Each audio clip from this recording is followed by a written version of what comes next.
Mark సువార్త 9వ అధ్యాయము 30వ వచనం దగ్గర నుండి, అలాగనే 10వ అధ్యాయం 40వ వచనం దగ్గర నుండి యేసు క్రీస్తు వారు ఈ లోకంలో ఉన్నప్పుడు చెప్పిన మాటలు ఏంటంటే, నేను ప్రాణం పెడతాను, నేను చంపబడతాను, అవమానించబడతాను, నిందించబడతాను, దూషించబడతాను. యేసయ్య మరణం పుల్లారా మనం రక్షిస్తూ ఉంది.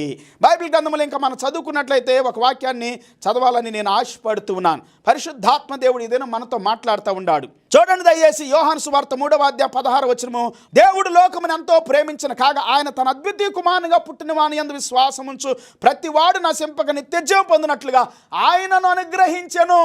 యేసు క్రీస్తు వారి ఈ భూమి మీదకి ఎందుకు వచ్చాడంటే, నిన్ను నన్ను ప్రేమించి నీ కోసం ప్రాణం పెట్టడానికి, చనిపోవటానికి, సమాధి చేయబట్టడానికి, తిరిగి 3వ దినాన్ని లెగవటానికి. Praise the lord.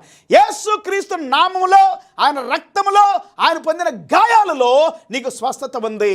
పవిత్రత, హోల్ బాడీ, హోల్